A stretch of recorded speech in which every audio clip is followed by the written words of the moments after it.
For so long I've been searching for a replica dash of the Lamborghini Huracan GT3 to get us one step closer to completing this insane project.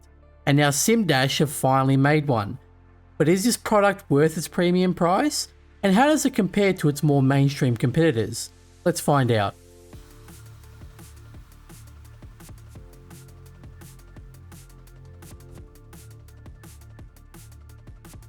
So essentially this is a non-branded replica of the Bosch S2 Plus digital display unit, or DDU for short, which is notably found in the real-life GT3 cars, such as the Lamborghini, AMG and Audi GT3 class cars, among others.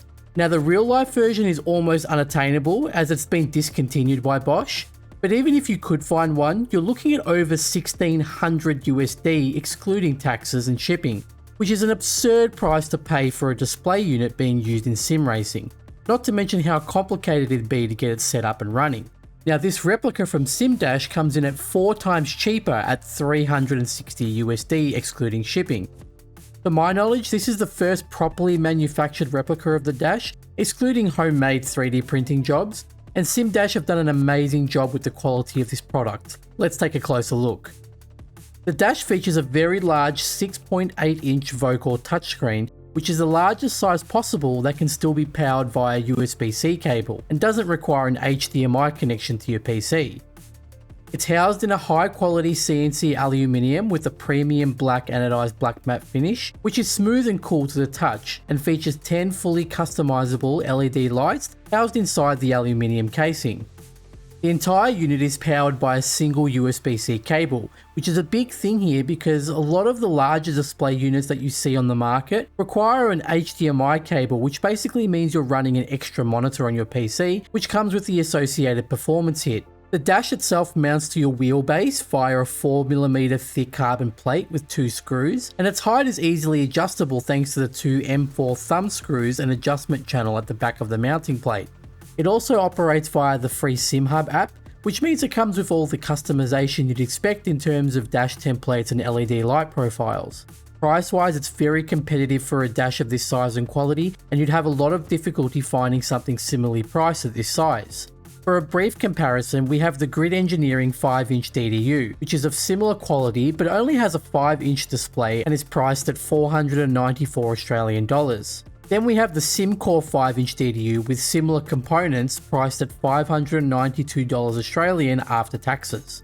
The sim.dash unit prices around the two products, but you're getting a much larger 6.8-inch screen and the same high quality components, so the value is definitely there. In terms of how to purchase it, sim.dash produce and ship the product from Portugal and operate their business via Instagram and Facebook. Payment is made via PayPal business transaction.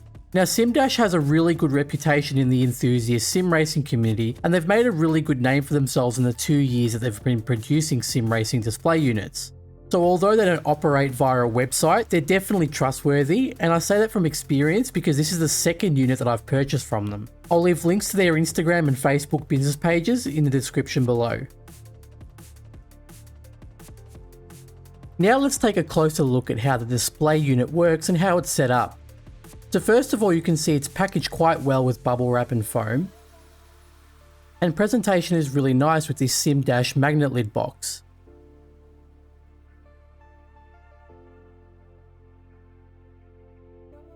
Once we open the box, you'll see we have this white envelope which contains a large cleaning cloth for the screen, as well as some branded stickers.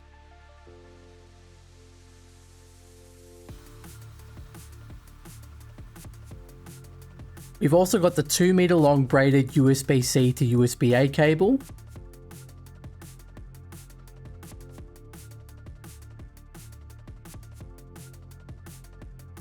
Then we have the dash itself wrapped up in a lot of foam, and you can get an idea here of just how large this screen is.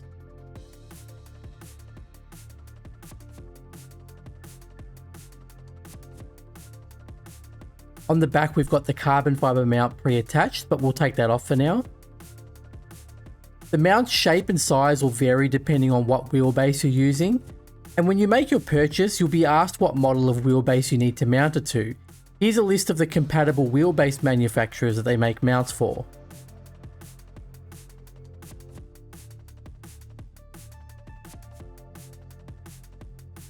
We've also got the standalone power switch that I mentioned earlier, as well as the USB-C slot on the back. The USB-C cable plugs into this slot on the back, and the build itself feels very durable, which you'd expect considering the high quality aluminium that it's been made from. There's two different mounting heights that we can use, but I've found that I always use the higher of the two mounting holes. I also love that so much care has been put into the back of the product as the front of it. This SIM-dash branding on the back is really nice. Now we'll show you how easy it is to set the unit up. We'll set the dash up at our workbench just to show you how easy it is, then we'll show you how it mounts as well as some footage of it in action. So first, make sure you have SimHUB installed. You must have this free program installed in order to use this dash. I've made a full guide on how to install it as well as the driver for the screen in a previous video, which I'll leave a link down below for you with a timestamp. First, plug the power cable into the back of the unit as well as your PC. Turn the power switch on. The display screen should light up slightly. Now open SimHUB. Go to Devices. Add device.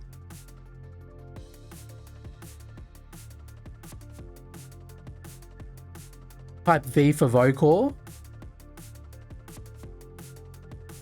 Choose generic VOCORE screen. The device should be recognized instantly and immediately load up with the default SimHUB dash. Now if your display is upside down like this, don't panic. There's nothing wrong with your dash, as this is a very common thing with VOCORE displays. When they're manufactured, sometimes the internal connection plug is placed on the wrong side, and that's what this flip 180 button is here for. Simply click that box and the display will be flipped the right way up. You can use whatever dash template you like, and if you want a Lamborghini replica, then I've got a download link for you in the description. Now let's set up the LEDs and show you how bright they can get. To set the LEDs up, it's pretty straightforward. In SimHUB, go to Arduino, My Hardware, Multiple Arduino. Now if this is the only dash you have, then you shouldn't have to do anything else, as the SimHUB dash device will be at the top. I have quite a few that I use, so I need to make sure that the correct device is at the top of the list.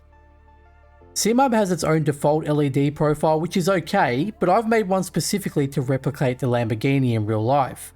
So I'll leave a link to the file in the description, and I've also sent it to SimDash to distribute to any of their future customers. Here's how you can load the profile once you've downloaded it. Go to RGB LEDs, Profile Manager, Import Profile, select the file wherever you've saved it, select the profile in the menu and click Load, and it's ready to go. Now cranking the LED brightness up to 100%, you can already see that they're unnecessarily bright, but this is the case with most LEDs that we see in sim racing display units. Usually 10 to 15% is all you need.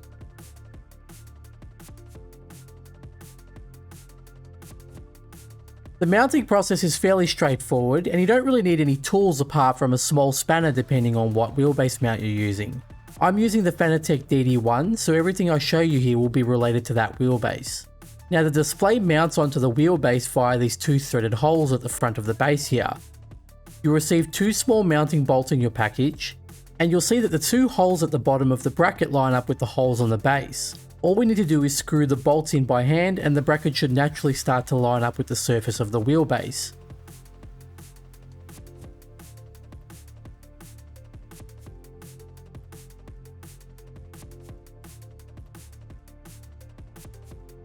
Once you've got it fastened, grab your spanner or socket wrench, whatever tool you're using, and gently finish it off with an extra turn on each bolt.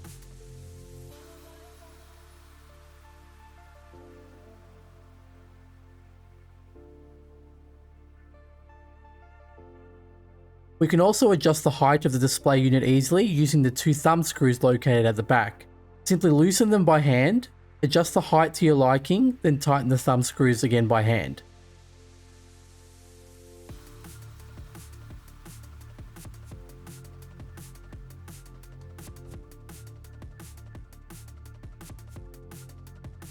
Now we'll play some quick onboard footage so you can see the display unit in action, and then we'll cover some small things that need improvement, as well as what you can expect from sim-dash customer service and support wise.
So my experience with sim-dash's customer service and support post-purchase has been very good.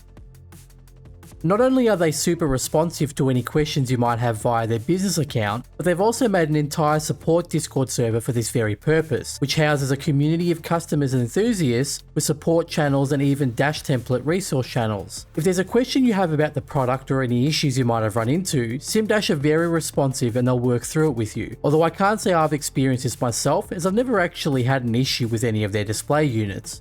One thing I do think they need to start including in the package would be some kind of setup guide for SIMHUB for newer customers who might not have any knowledge on how to get it started. SIMHUB is an integral part of the operation of this product, so for a newer customer this could be confusing and then they'd have to go to the extra effort of finding out how to get SIMHUB installed and running it through other methods, which then delays the process of them enjoying the product. So maybe some kind of QR code that leads to an online PDF instruction booklet would help a lot here. The other small thing, which honestly isn't actually a flaw, is the rectangular shape of the screen compared to its square real-life counterpart. The reason for this is that making a display unit with a square shape could end up being extremely expensive, as most display unit screens in sim racing are only made in the rectangular shape. To achieve that square shaped screen would require it being custom made, which would then bump the price up considerably as the parts wouldn't be easily obtainable. The thing is though, is that having a larger rectangular shaped screen is actually a benefit. More screen real estate is always a good thing and allows you to have a larger, crisper image in front of you, so I don't really see the point of having the smaller square shape, because why would you pay more money for less screen? It doesn't really make sense. So although it doesn't fully replicate the original, I see this as an improvement on the design, so it's not a bad thing at all and definitely doesn't take away from the product. Now for my final thoughts on the newest display from sim-dash. This is a big win for them. They've identified a hole in the market because I know a lot of people, not just myself, who have been searching for this kind of replica for a long time and there's just been nothing available. Quality wise I can't fault it, it's been crafted with care and the entire thing feels premium, which you'd expect at this price point. And the fact that it more or less matches in price and quality with the other mainstream competitors like Grid and SimCore, but gives you that larger 6.8 inch screen definitely puts it above the competition in terms of value for money. I definitely recommend this display unit and it hasn't left me disappointed. I would encourage you to take a look at sim-dash's business page as well, because if you aren't too fond of the S2 Plus design, they've also got the Bosch DDU 10, Cosworth, and even a replica of the current Porsche display units with the matching LEDs. They also have some cheaper 5-inch versions for some of these designs too. So hopefully this gives you an idea on whether or not you'd want to purchase this new display unit from sim-dash. Be sure to let me know in the comments what you think of it, and don't forget that all the links and resources are in the comments section below. Thanks again for watching, and I'll see you in the next one.